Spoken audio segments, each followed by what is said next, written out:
Thanks for tuning in to Proline TV for this starting lineup edition of the Food City 500 from Bristol Motor Speedway. I'm your host, Greg DePalma. Thanks for tuning in, and we're going to take a look at Bristol speed charts to try to get you up to speed here. And did we learn a lot?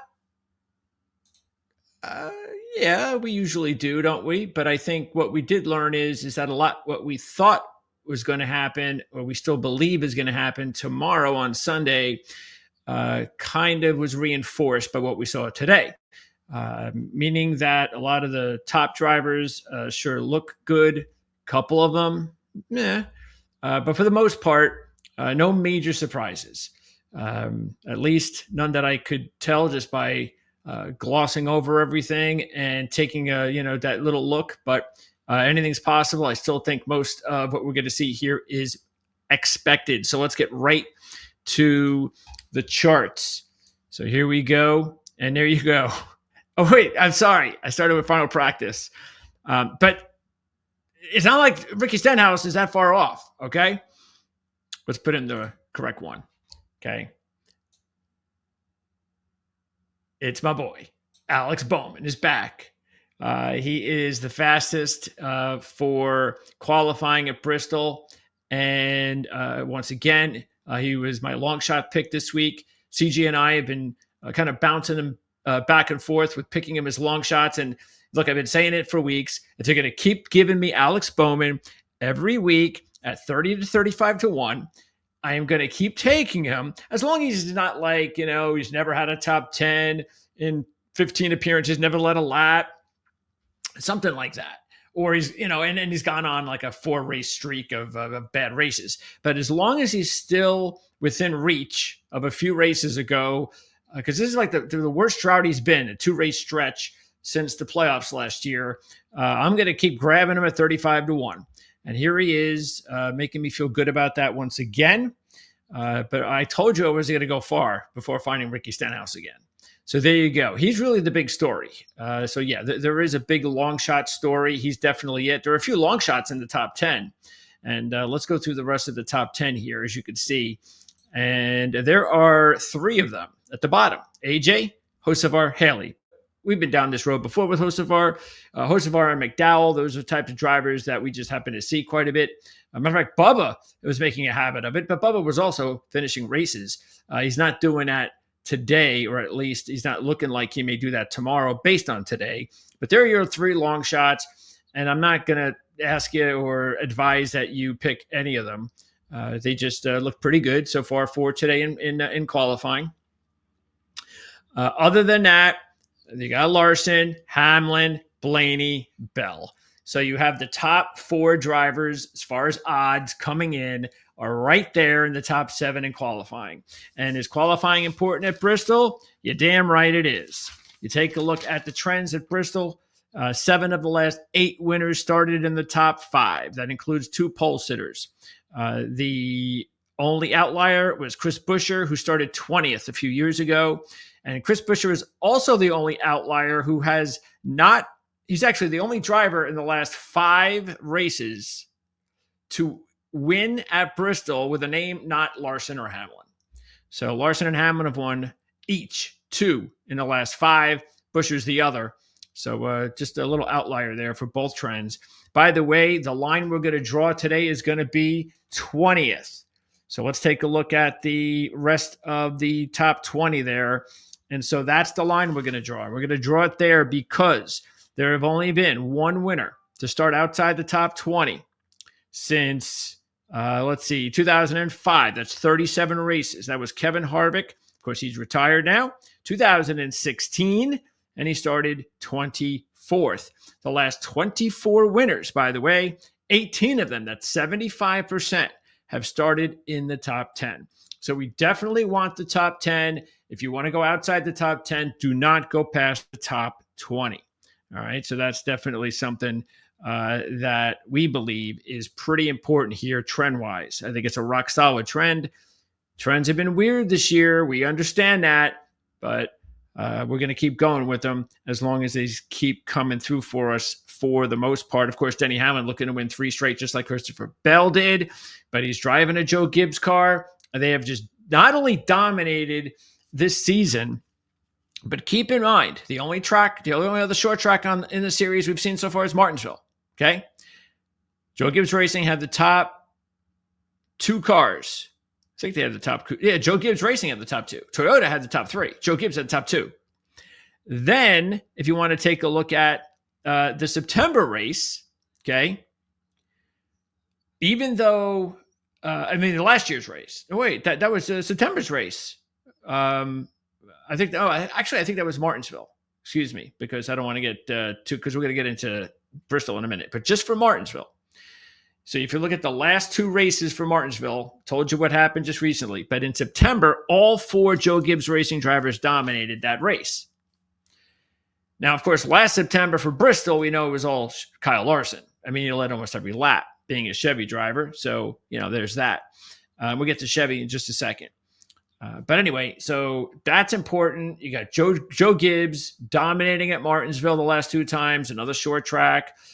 You take a look at the fact that in this race last year, what was it? Denny Hamlin was, April. Oh, by the way, there's so many things we're going to get to. I don't want to get ahead of myself, but you just basically have yourself a situation where Joe Gibbs Racing has been really good at Bristol. This race last year, Martinsville the last 2 times they've been there, and on the season. So a lot to like about Joe Gibbs Racing, and that is a reason why it's really going to be hard to pick another driver outside of Joe Gibbs Racing.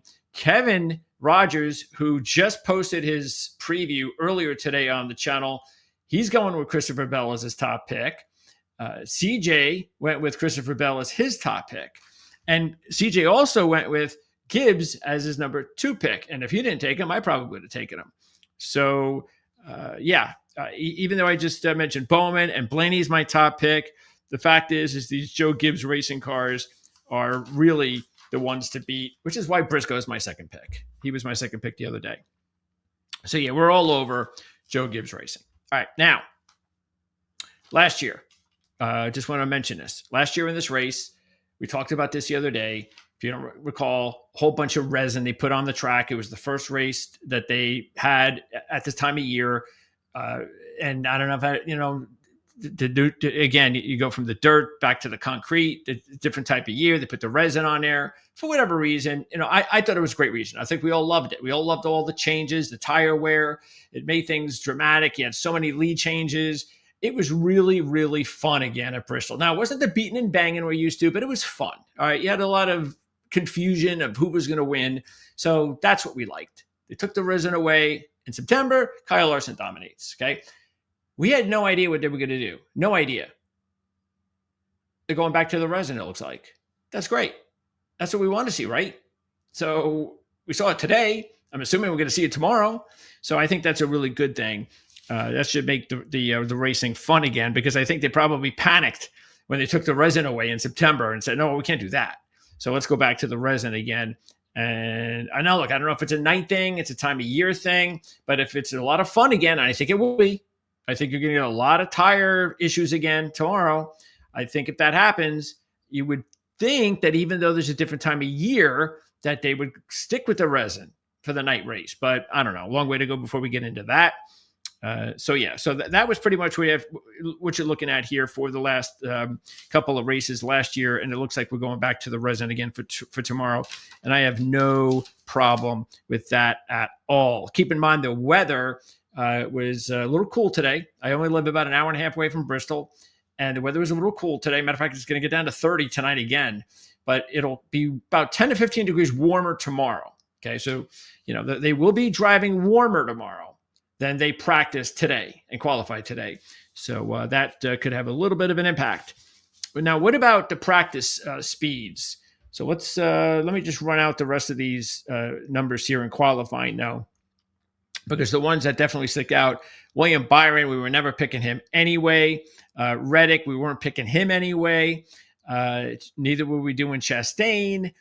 Here's the big surprise, even though Logano hasn't done much either lately here since Next Gen. And that was because he slipped and spun out in qualifying. Okay. So, but again, no surprises. We weren't going with those drivers. Now you take a look at practice. Okay. Here's the top 10. And there you see again Stenhouse up top. There's Blaney, his boy Cindric right next to him. You got Larson. You got Hamlin. Where's Bell? Bell is all the way down here at 22nd. You know what? It's not going to matter.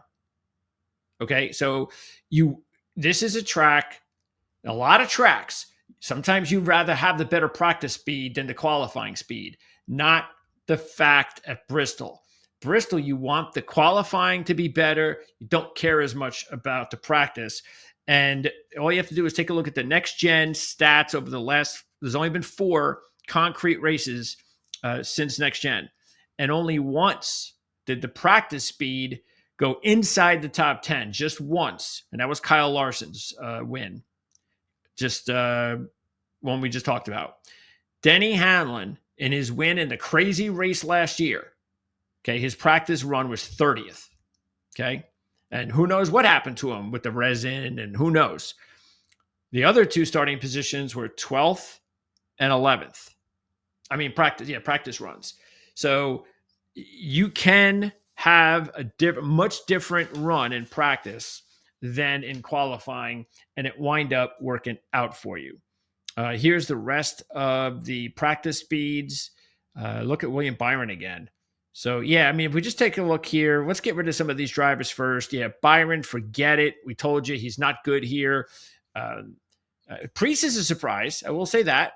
You know, he was not fast at all in practice or qualifying, and that's CJ's 3rd pick. And I took him last week, and we really feel like Ryan Priest is going to grab a win here soon, or at least this season, if he keeps going like this, and his odds are going to keep being big, sort of like Bowman. So he's one of these drivers as well that I think we're going to be able to hit soon.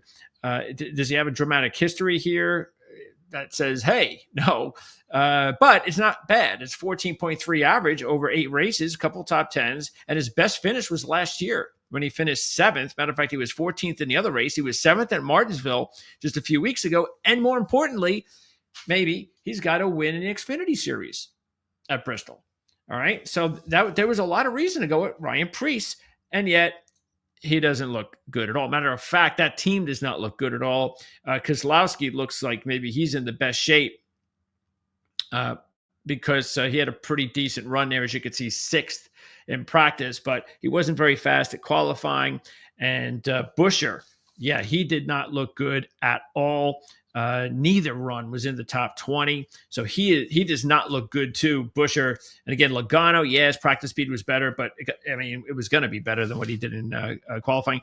Bubba, as you can see there, Bubba not looking good at all.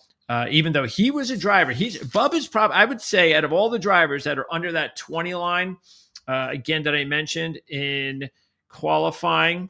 So out of all those drivers that are over that line, I would say that Bubba is the most disappointing. I guess I'd say Buescher too.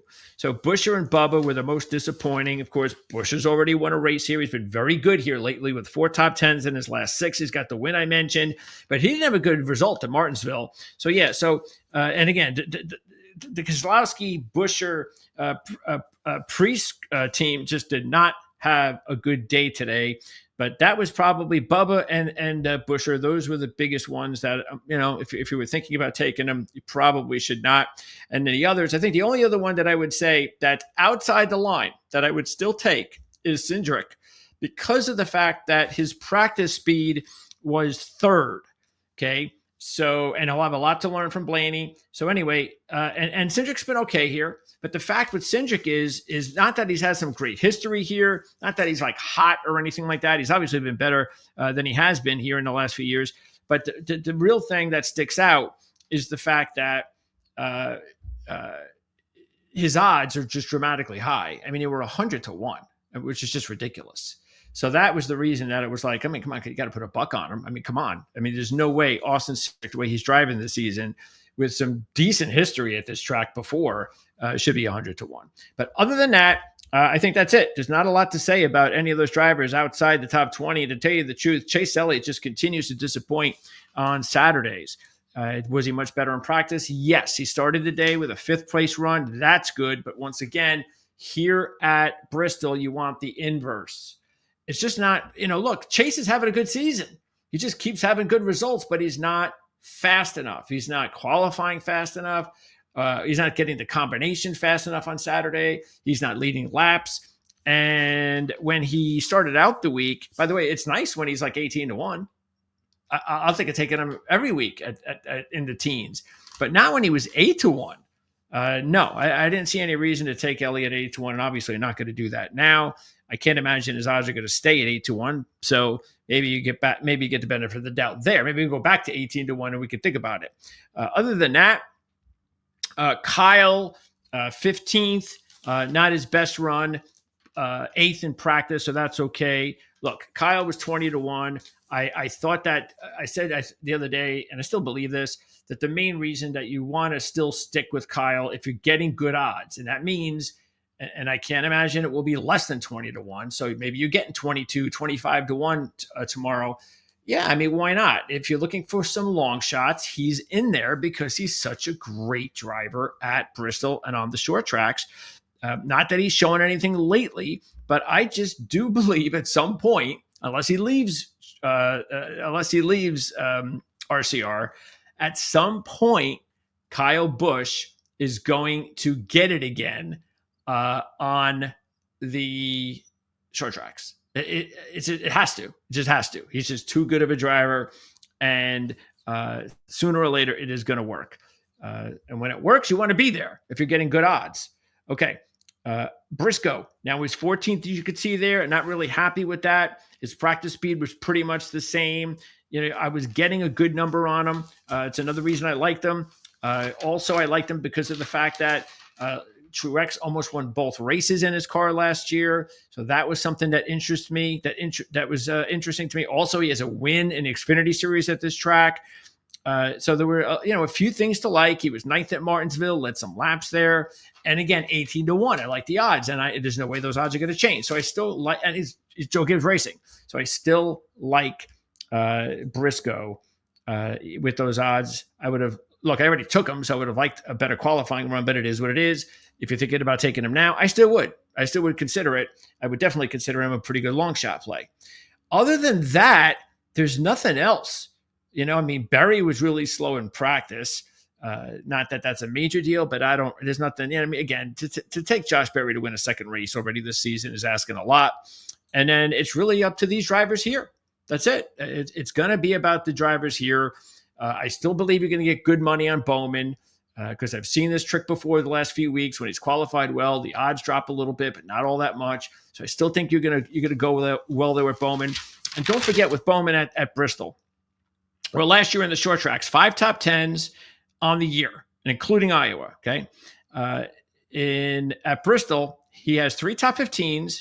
3 top 5s out of 15. Okay, an average of 18.9. Nothing great, but in his last 5, okay, most of those next gen, 3 top 10s, 2 top 5s, and last year 9th pole, led 34 laps, 4th. From the 29th position, led a few laps and an average of 12.6 over his last 5. So again, big number, 30-1, 35-1, whatever he was. Now he's on the pole. We're happy about that. Gibbs, meanwhile, had a very strong car last year, as you remember here. So he led 137 laps. It was one of his best races of his career. And it was Joe Gibbs Racing, and he's trending in the right direction. And now he's starting 6th. I don't care about the practice speed being slower, as we just talked about. So I still think that he's a really good play. And I don't know how much more that those numbers are going to drop, but I still think you're going to get a good enough number that if you waited this long, you still should be able to go take him. Of course, I went with Ryan Blaney. I explained the reason why. We went over everything with Larson Hamlin. There'll be a link in the description of CJ and I going in depth on all of the key drivers that we liked and even a few that we didn't like.